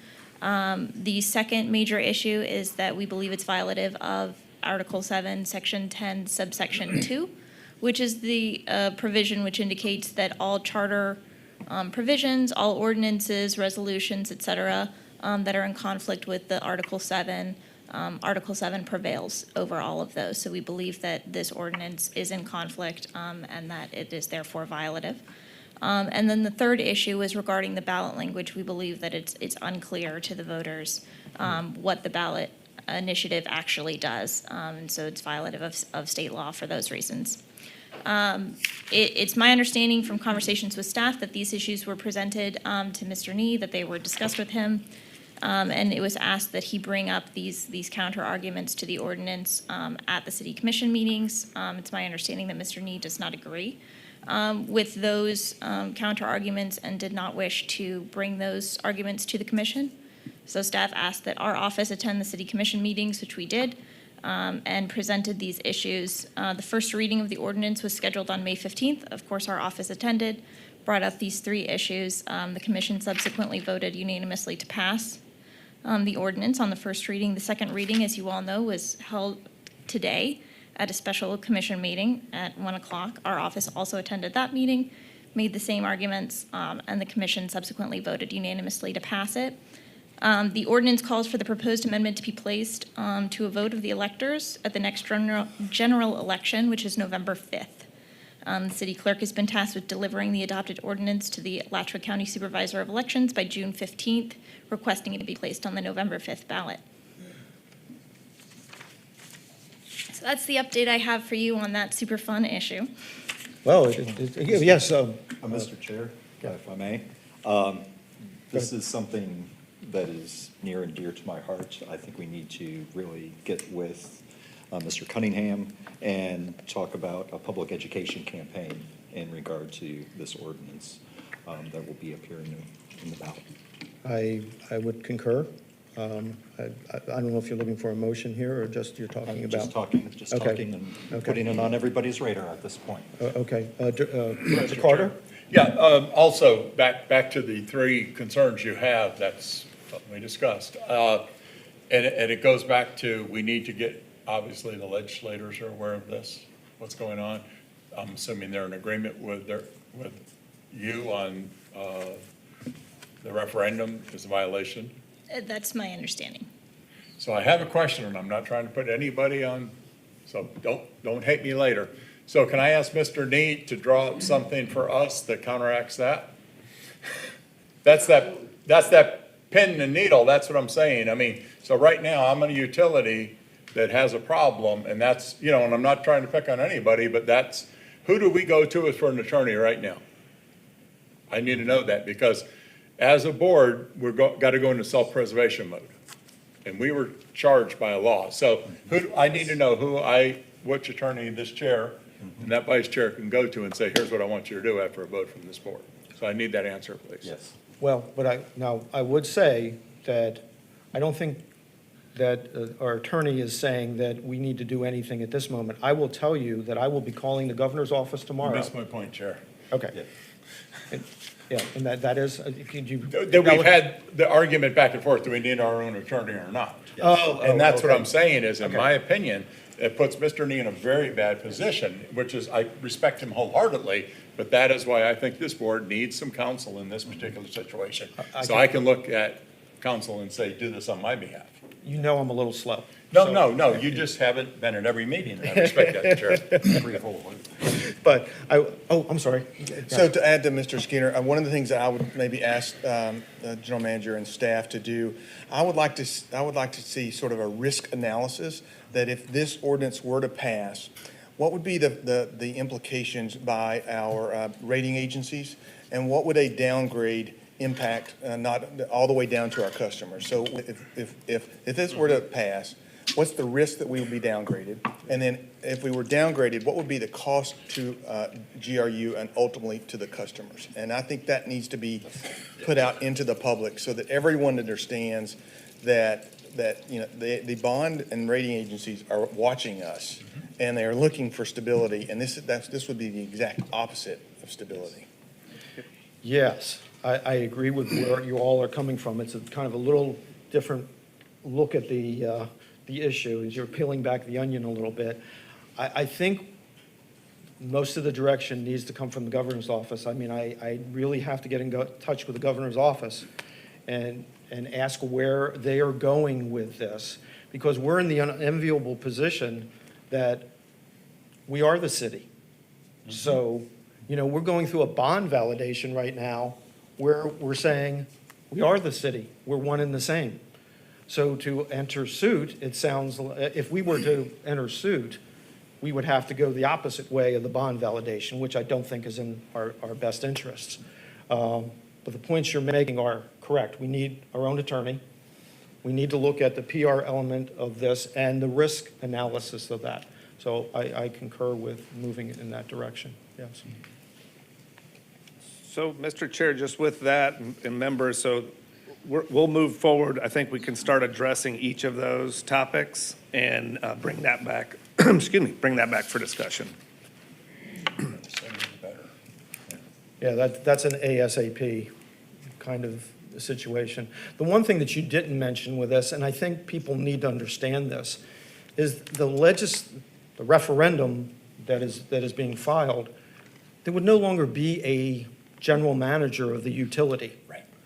That's a big deal, folks. When a couple years ago, there was a charter review commission assigned to look at, every couple years.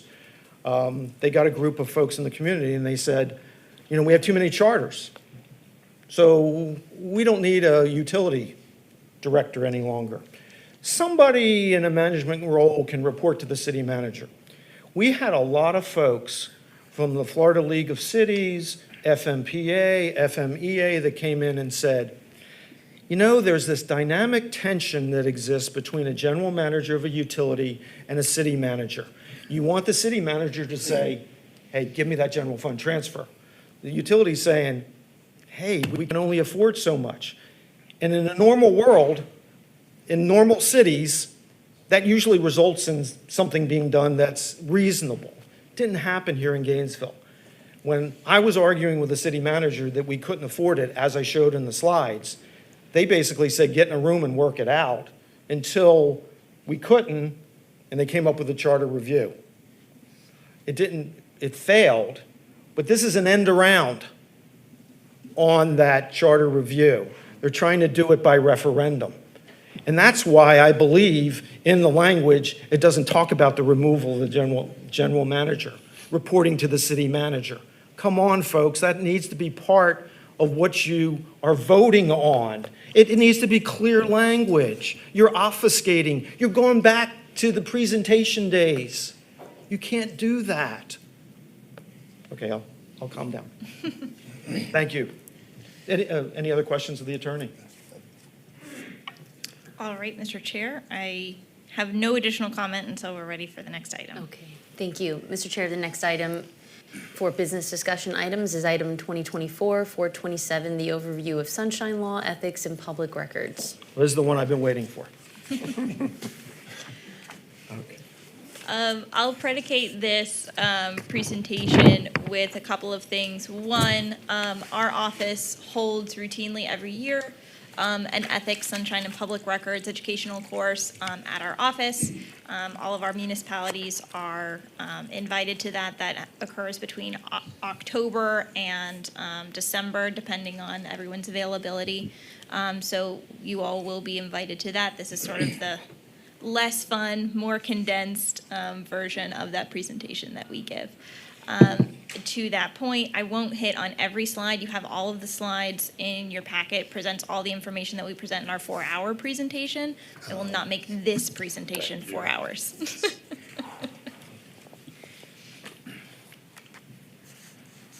All right.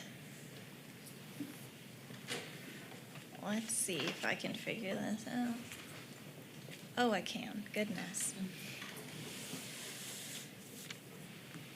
As you all know, there are several places where ethical requirements come from. I've cited them all so that you can go and look them up if you want primary source material on your ethical requirements.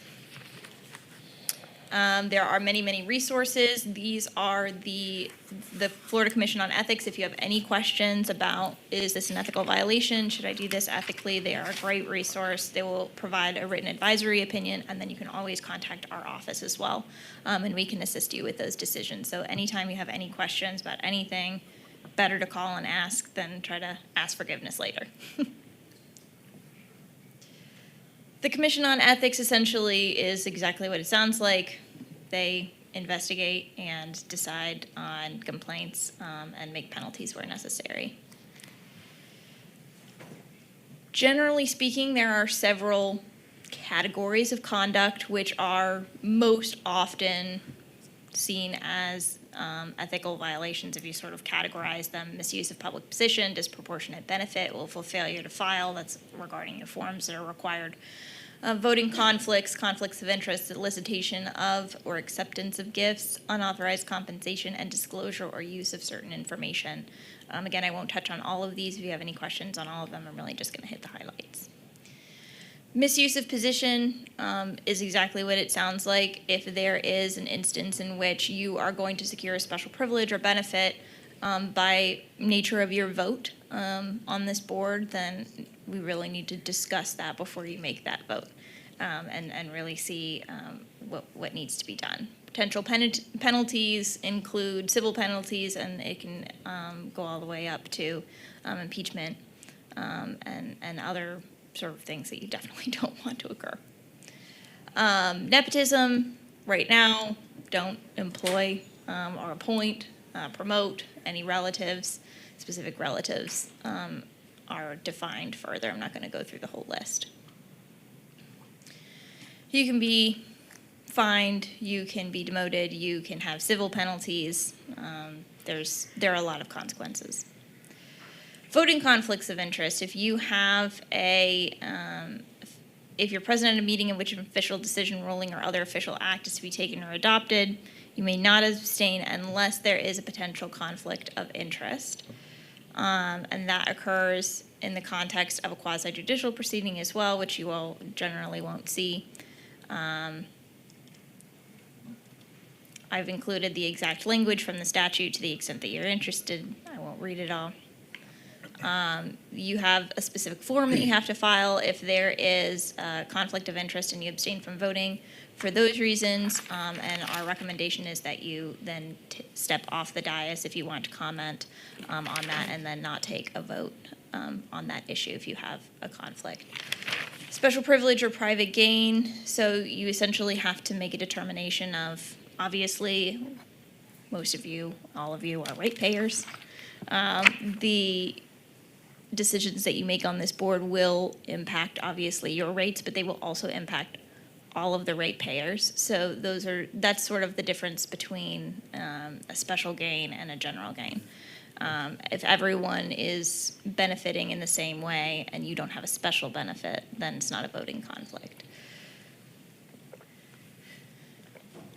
Gifts or unauthorized compensation. If anyone gives you anything for any reason, just call the Commission on Ethics, call us, we'll help you figure that out, whether or not that's something that you should accept. Generally speaking, I would recommend sort of veering away from that. Not even a glass of water.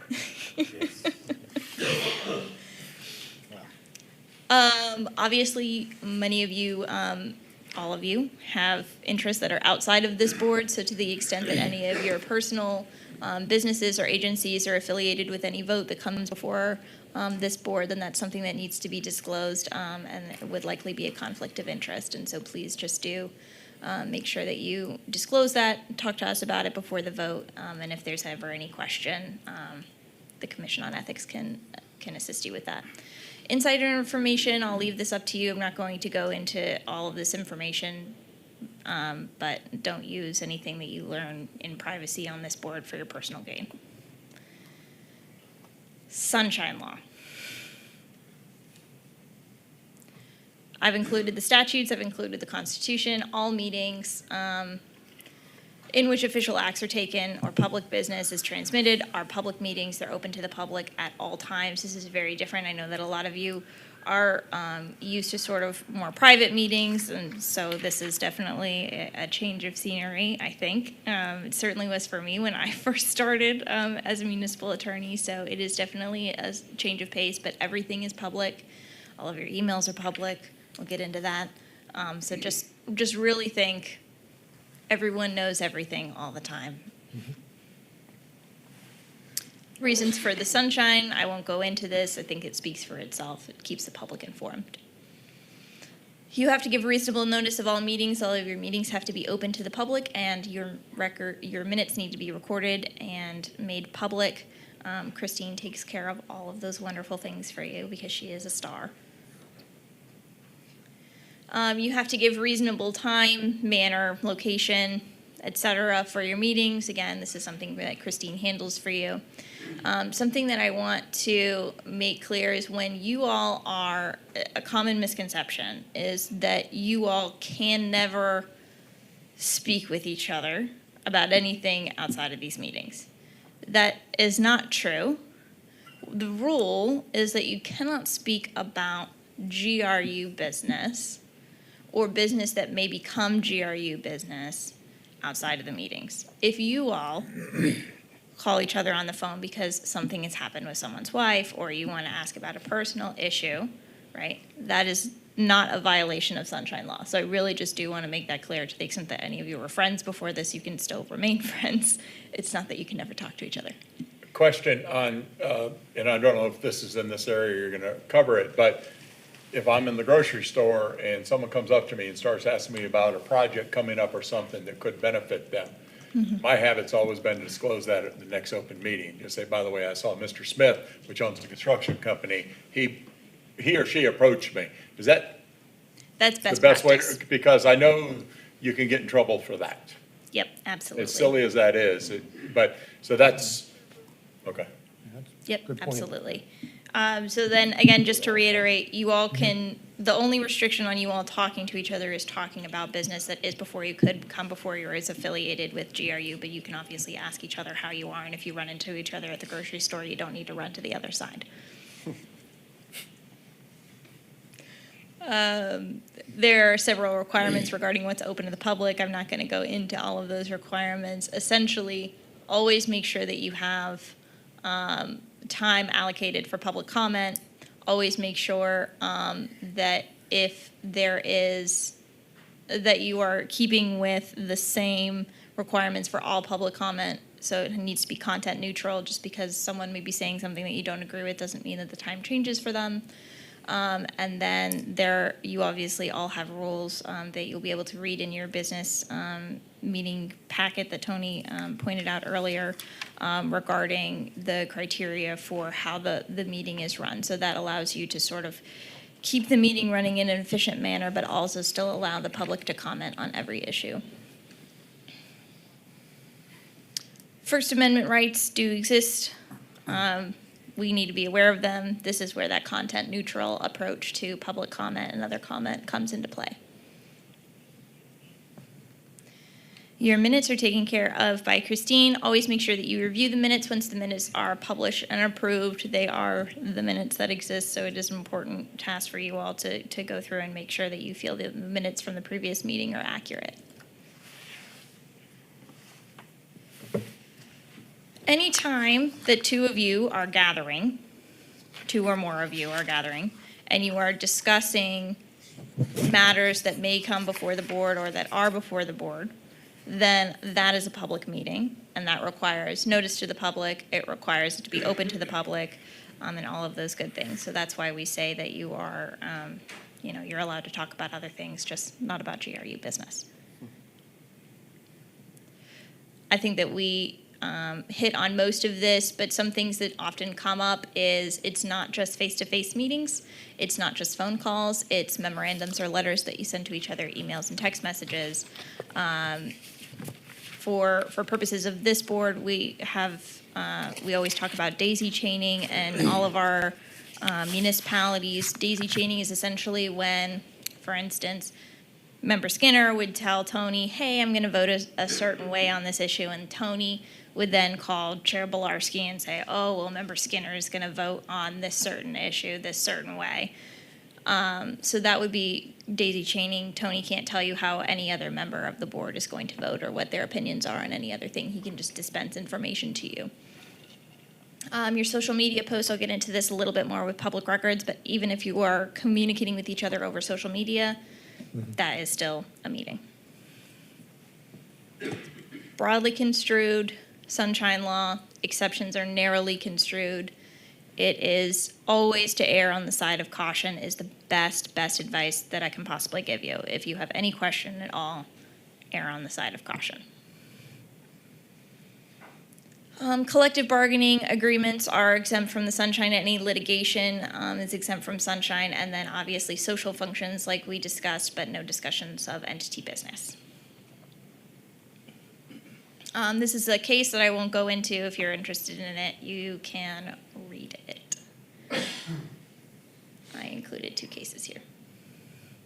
There's another sort of example of a water management district case that came up. There's many severe penalties, including misdemeanors, that can come from violation of the sunshine law. So it is very serious. It can get you into criminal trouble. So please, please, please don't do it. To the extent that any action is taken in a meeting that is not open to the sunshine, for example, if a meeting of this board has not been properly noticed to the public, and action is taken, for instance, a resolution is passed, the resolution is considered void. You can cure it, you can come back, have a meeting that is noticed to the public and redo. You just can't obviously have the meeting that was not noticed to the public be the meeting that controls. Public records. Everything is a public record, basically. You should assume everything you write is a public record, unless told otherwise. There are some exceptions to public records requirements, confidentiality, exemptions as well. There are these very, very narrowly tailored exceptions, and confidentiality rules do not assume that anything falls under that.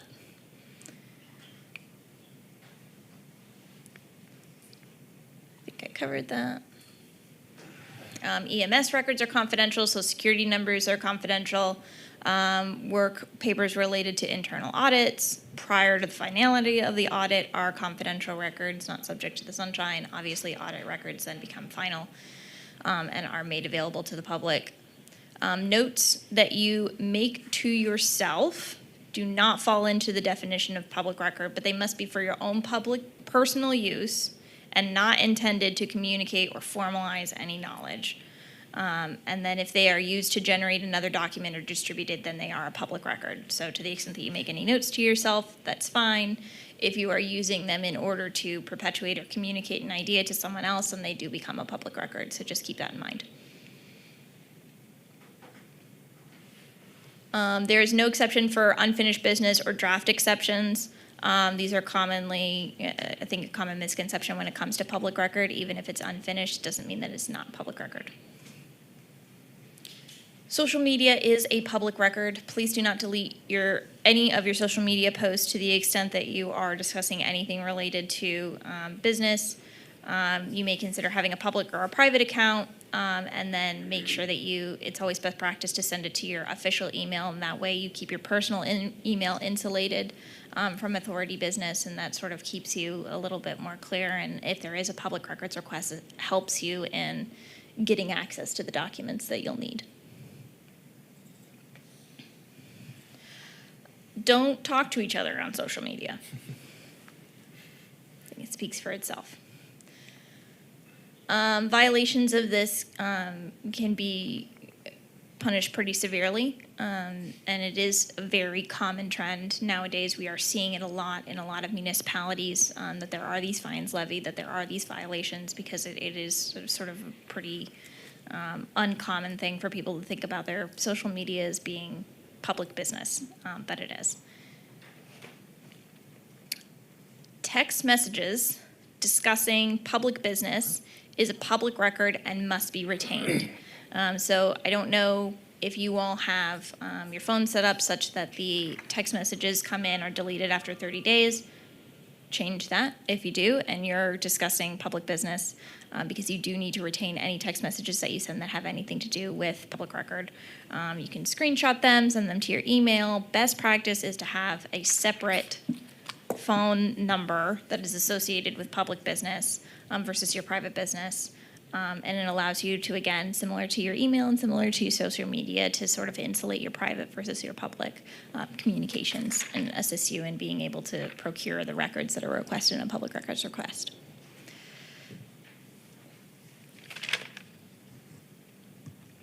Retention is a requirement of the law. There's a retention schedule. I can provide it to you, and it can be very specific. So just keep everything forever. I'm not going to get into formatting issues. If you have questions regarding any of that, we can discuss. Public records requests are not required to be in writing, so long as they sufficiently describe the records being requested. They don't have to show a special interest or legitimate interest or any interest at all. They're not even required to provide their name or identifying information, except in special circumstances as provided by law. They're allowed, members of the public are allowed to make an unlimited amount of requests, though if they do have an unpaid public records request, you can refuse to provide any additional public records. The city clerk and Christine assist you with these issues, so you really won't need to worry about them terribly much. And then you're not required to comply with standing requests, so every month send me your utility bill. That's not a valid public records request. You cannot impose conditions on the inspection that act as a barrier. They must be dealt with in a timely manner. You must respond in good faith. You all's obligations for public records purposes is that you will be contacted. For instance, someone could come from the public and say, we want all of your emails from such and such date that relate to public business. It's then your responsibility to make sure that you provide all of those to Christine, city clerk, however that request is made to you. So you do have an individual responsibility to make sure that you're retaining these records.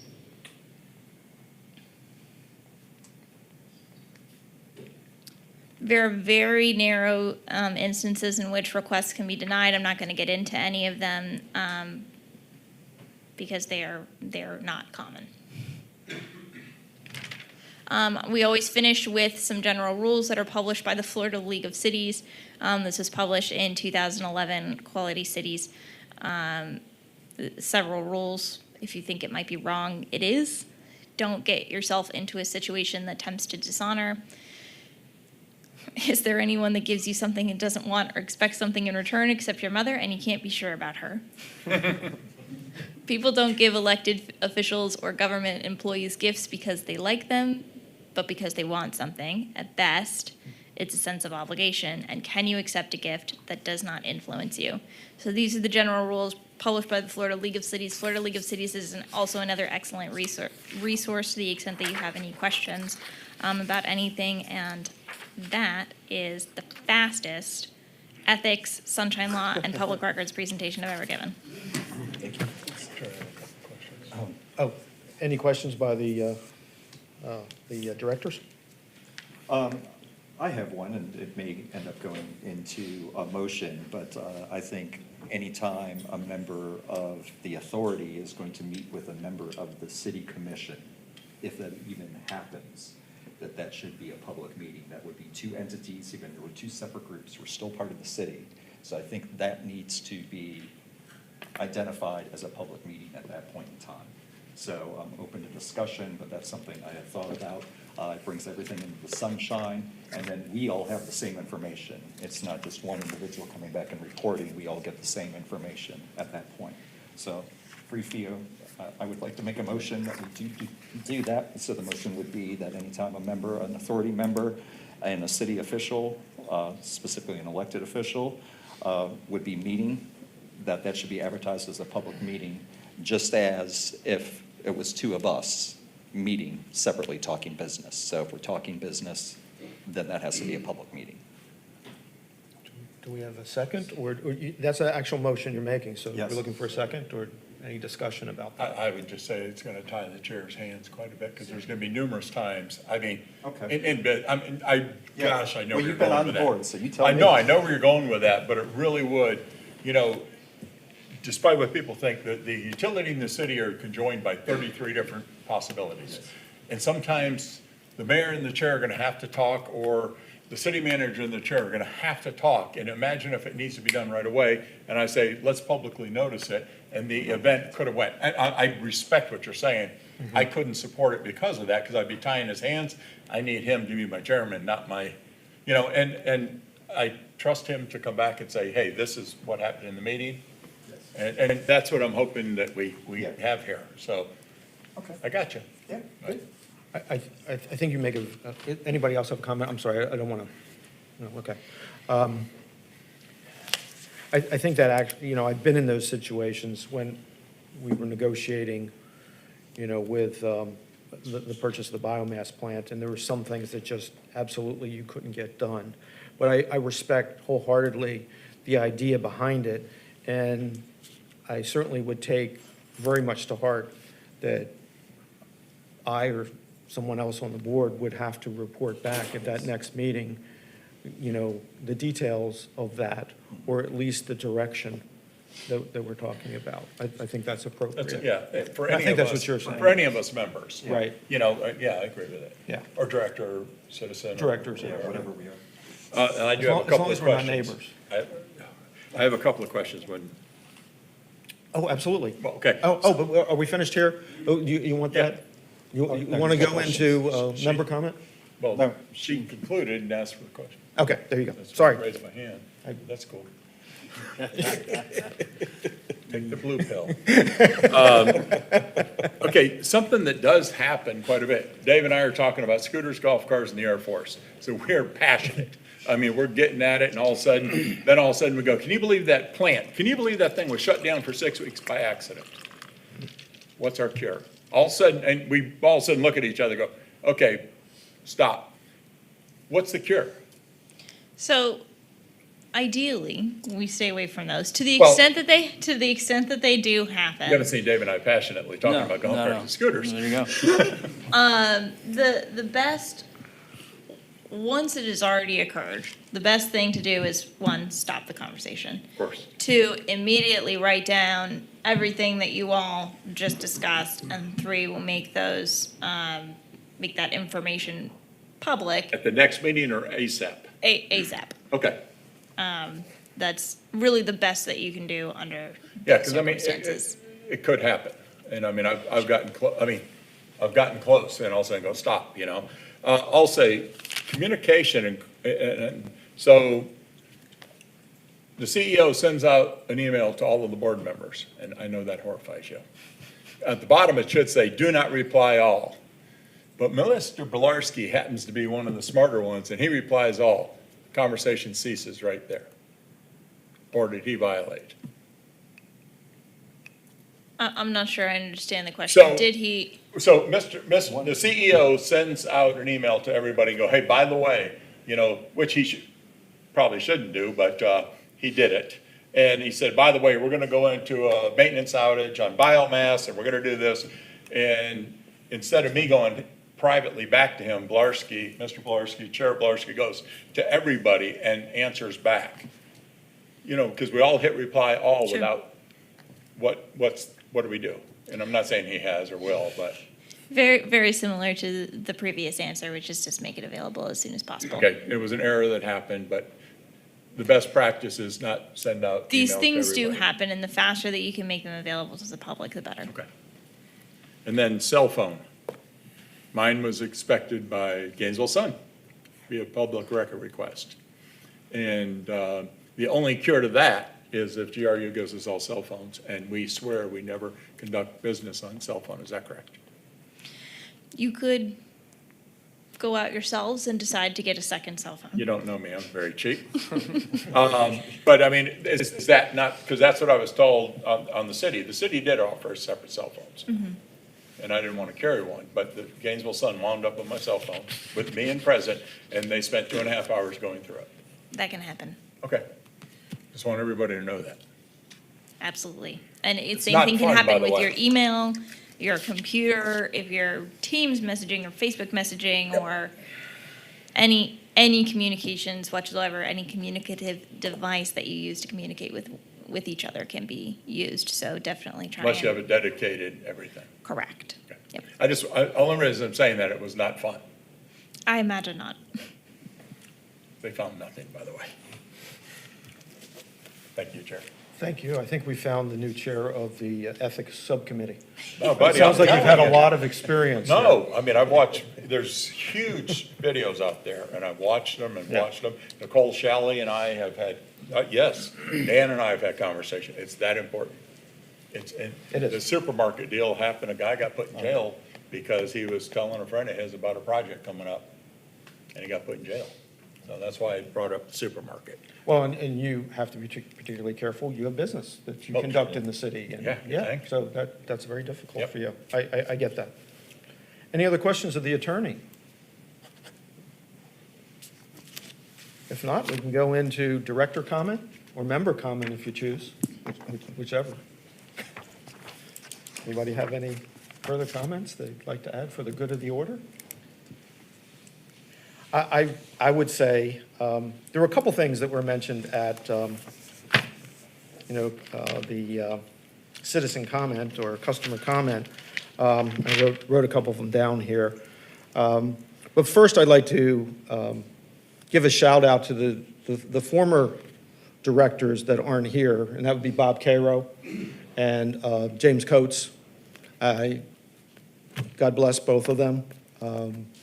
And I appreciate them taking the slings and arrows of, being up here and having, these expectations thrust upon them and performing like true champions. So thank you very much, Bob and James, for what you went through. There was something mentioned about the illegitimacy of the state law, and I do have to say that there have been 5 courts that have validated the legitimacy of the law. That's a fact. And there was something mentioned about, can we have decorum here, please? That we were investing in FP&L when we were looking at the transmission line. FP&L was looking, the facts are that FP&L was going to build $125 million, I seem to remember $125 million, transmission line to connect at the Hampton substation area in exchange for us getting into a NITS agreement, which is an agreement to use that to transport power. GRU was not investing a dime in FP&L. They were literally investing in GRU and the future of GRU, and it was because they were taking a route up through into Gulf Power when they bought that. So they were looking to provide their own power up, for a rate base that was paying extremely high numbers. So, that's just not the case. Then the other thing, Tony, I think there was some confusion. Because the $3.6 billion that I was talking about in the 2019 IRP, which for everyone out there, it's called an integrated resource plan. It's where the utility looks at what its future utility generation needs will be, and they project the demand, and everyone does it. But that $3.6 billion was in absolute dollars. It wasn't present value dollars. Oh, okay, I thought you said So, the opposite way. yeah. Got it. So that was somewhere on the order of absolute dollars of 2.4. So if you're looking at 2 billion and we were looking at 2.4, we're within, Got it. we can reach each other. Yeah, I apologize, I misunderstood. No, thought you said I the probably other said it way. wrong, so that's fine, you don't have to apologize. I'm really keen, and you remember, when I was hanging around the building, I wanted to set things straight. That's kind of the way, I did things. So I did my shout out, I talked about MPV, the 5 courts, not investing. Yeah, I think I'm done. I want to comment on something you did there, and thank you. Sure. Setting the record straight, because one of the things that someone called me one day, they said, they were quoting someone that spoke up there. And I said, well, that's totally wrong, and I explained them. And they go, but you didn't correct them. And I said, I made a decision not to be confrontational. And matter of fact, that's what Tony and I talked about today. I didn't read my own notes. I said, when we do this, I think we have an obligation to set the record straight. And sometimes it's someone saying something, it could be a flip-flop that they didn't. but have that conversation, and then you have a new candidate that's out there actually telling the truth. So, thank you for bringing that up, and I look forward to that. Yeah, thank you So, for well, adding and making an emphasis on it, because well, it's huge. I mean, I didn't realize it until people that are very intelligent called me up, and they go, you didn't even, well, I didn't want to be confrontational, so. I'll give you. I'm not you. Give you a little inside baseball. Back when I was sitting on the dais at the city commission, and I was just the lowly general manager, I wasn't one of the commissioners, right? Okay. And the mayor had a box up there that he recognized you pushing a button that you wanted to speak. So invariably, when there was public comment and they talk about something about the GRU biomass deal, I would press my buzzer. And the mayor at that time, there was Ed Braddy, and then there was Lauren Poe. I'd be over pressing my buzzer, and, you know, I'd get the look from the mayor going like, They cut your line, by the way. yeah, they basically cut my line. It was between the mayor, it went through Carter, so he cut the line for the mayor. I'm joking. But yes, so I've always had that sense that, you know, when words are spoken, they become reality unless somebody tells the truth about them. So, thank you. Anything else for the good of the order? With that, I think the meeting's adjourned. Yes, thank you. Thank you all. Good job. Thank you. Thanks for that. Well, and like I said, you know, I literally. I look forward to working with you. No, without a doubt. Yeah. I'm afraid to talk to you after listening. Oh, I know. I'm sorry, Cole. I stole your thunder. I was just like.